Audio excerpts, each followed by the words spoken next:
Hi everyone, I just want to introduce my really good friend, Rebbecca Morris. Hello.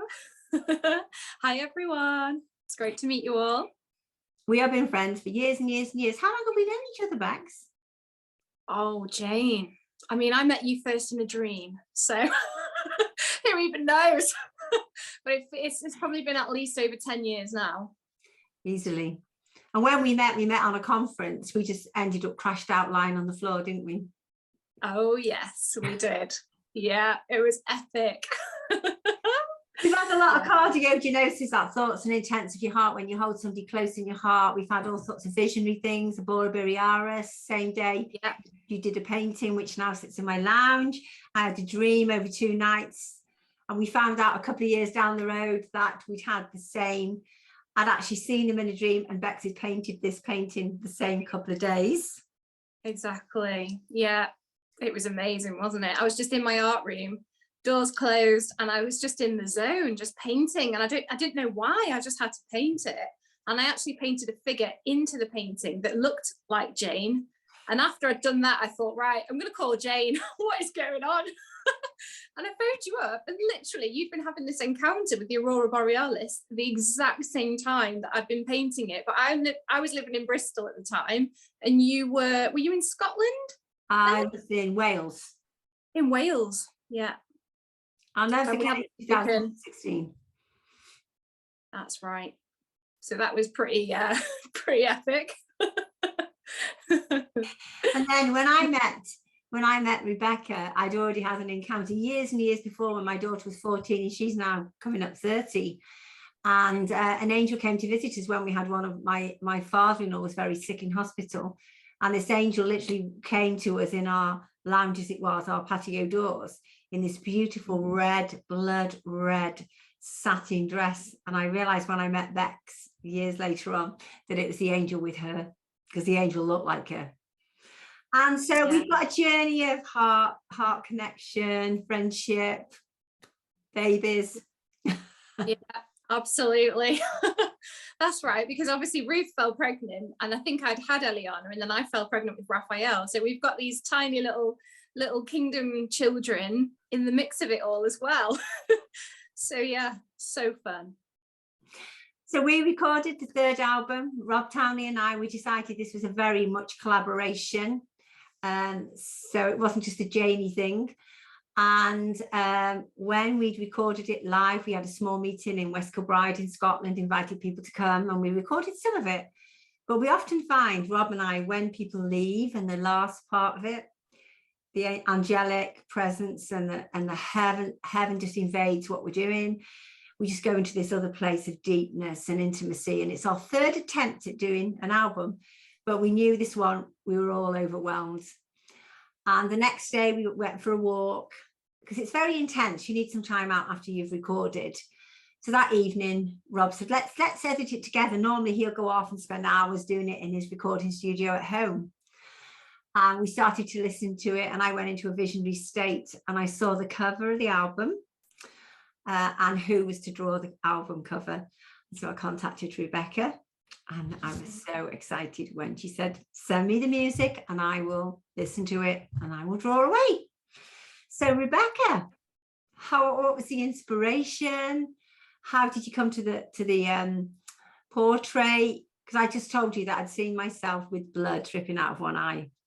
Yeah, exactly. So first of all, Jane, such an honor to be asked by you, obviously, to do this piece of artwork for your album, and obviously everything that you've poured into it. I just knew that I had to allow that music when I was drawing this. I had to allow the music to just take over the space that I was in, and just allow it to imbue everything that was flowing out of me into the paper, through the pencil, and to just really, really engage with the frequency and the message of everything that the music and that your words carried. So it's a heart to heart, like a spirit to spirit reality.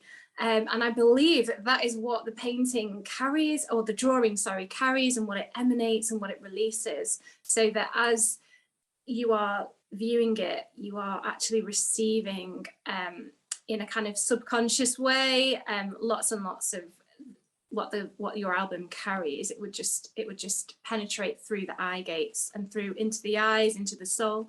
So as you can see, the drawing is just there in the background there. So all Jane said was, I want you to do a drawing with the blood tear just coming from my eye. And so I just started to see, it was very, very clear what I saw, and it had to be black and white pencil sketch, quite simple, but also with this tear just coming down your face. I mean, I'm just wondering if I can get a bit closer. Let's just see.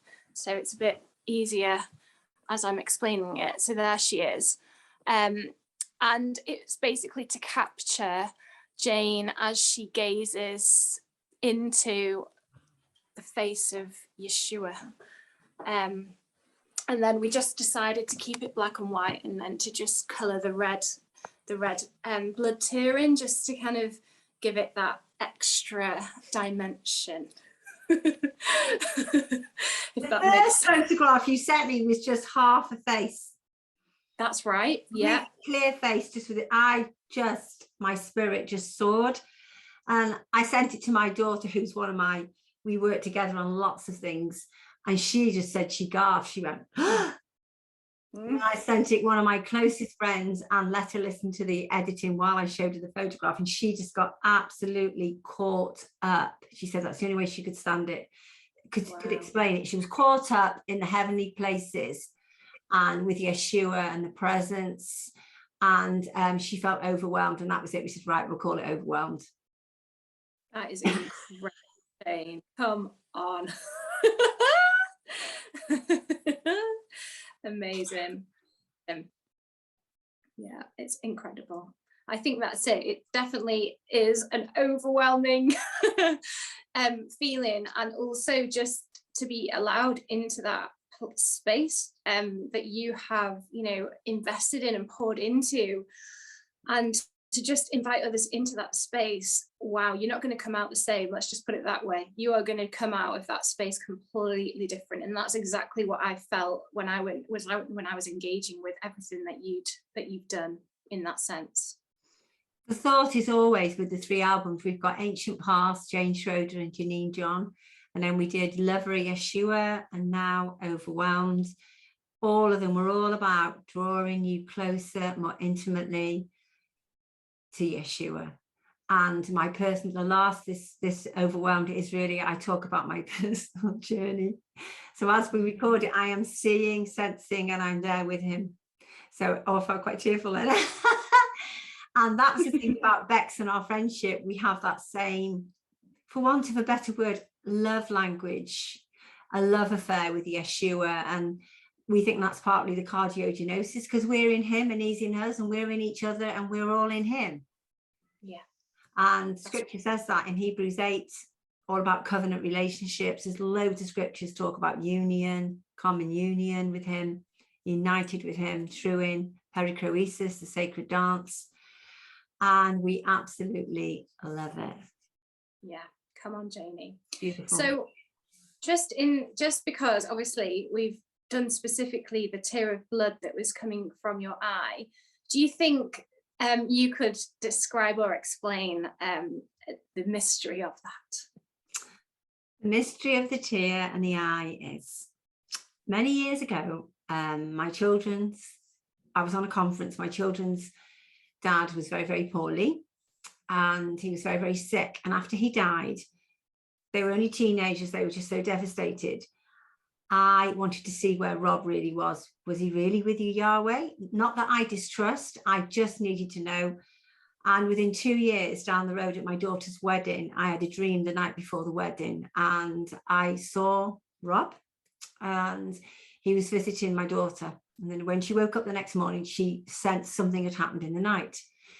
And because of that, the gaze of him, the gaze looking at me, the gaze looking at my family, my children, I wrote a poem, the first poem I'd ever written, called Gaze. And it's basically, your eyes are on me always, you never break your gaze. That I break my gaze, he doesn't break his gaze. And out of that place, one I can't remember the exact time, many years ago, that I actually saw myself weeping before Yahweh and a tear of blood escaped my eye. And then I wrote another poem, and at the end I just put a tear of blood escapes my eye and trickles down my face. And it was a poem I did. I wouldn't put the bit on the end because I was a bit not embarrassed, but I thought people will think this is not of Yahweh, this is not of God. But in the end, I gained confidence, and I've just written another poem called The Crimson Tide, and it's pretty to the point of the blood and seeing Jesus on the cross. So I'm on a journey now, doing a bit more study on the blood and how blood is, at its rawest form, is bright white light. And often people see Yeshua as white light. So I'm beginning to connect the dots of a long journey, and that's okay. Just taking my time.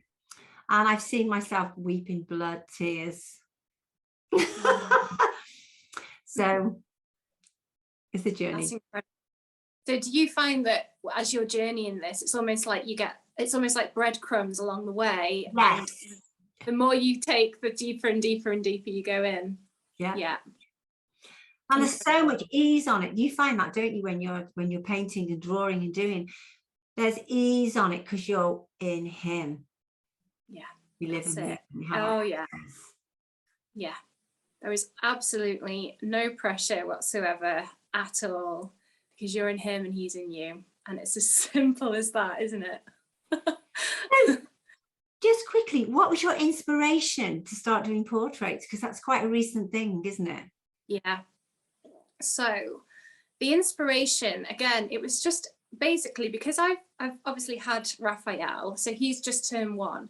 So during my pregnancy, I had a very, very intense time where I suffered from hyperemesis gravidum, which means that I just couldn't, I kept being sick all the time, basically. So it's not morning sickness, it is beyond morning sickness, to the point where it's like you've got constant seasickness. That's the kind of feeling like you've been on a roller coaster and you feel really ill afterwards, and that feeling just didn't lift for about 4 months. So I was completely bedbound. So as everyone else was going through a COVID lockdown, I was doing my own personal lockdown. It wasn't COVID. It was this hyperemesis, and I was literally in bed in a dark room. I couldn't have any stimulation. I couldn't look at anything. I couldn't have the lights on. I just needed to be completely still. And I had to do that for 4 whole months. So we had friends and family came, looked after me, looked after Eliana, looked after David. And yeah, I was literally in bed 4 months, just completely on my own. And I used that time when I felt like I could, although I felt like I was depleted of every energy source possible. I used that time to be with Yahweh, basically, you know, the whole time, as and when I felt like I could. And so it was almost like everything was completely stripped away from me, like everything and anything, even things like food that I would really, really enjoy. Like, I'm a real foodie. You certainly are. You know, I'm like, a curry any day, but no curry, no nothing. So yeah, and I think that actually drawing away it wasn't my will. I didn't want to do that, but actually God used it to draw me away completely, to almost just bring me into himself in a whole new way through what felt like quite a bit of intensive suffering, internal suffering, and also carrying this amazing joy, which was Raphael. Yeah, like living in that balance of this, not feeling well a lot of the time, but then having this amazing baby that was just being formed inside of me. So anyway, all to say, I felt like I went through a massive season like that, and then obviously having the baby. So I haven't actually done any artwork for a long time. I've just come back from maternity leave, and it feels like God's just brought me right back to the beginning again. And what was the thing that I used to love doing when I was a little girl? It was drawing. I used to love drawing. It was so simple. And he's just brought me right back to the start again. And this is where the kind of illustrations and the sketches have birthed out of. And I started just drawing my own children. And then I realized, like, wow, this is really fun and I'm really enjoying this. And I really want to do this for other people. So I'll just show you, they're in the background here. if I just take you, this is just my art studio. So this is a drawing of Raphael, and this boy just doesn't stop smiling, does he, Jane? No, He's just don't so full of smile. joy. He's amazing. And then there's little Eliana as well, little faithful one. She's gorgeous. And then I started just drawing Roman, my nephew, and there's David and Raphael. So it literally came out of nowhere almost, but it just makes so much sense.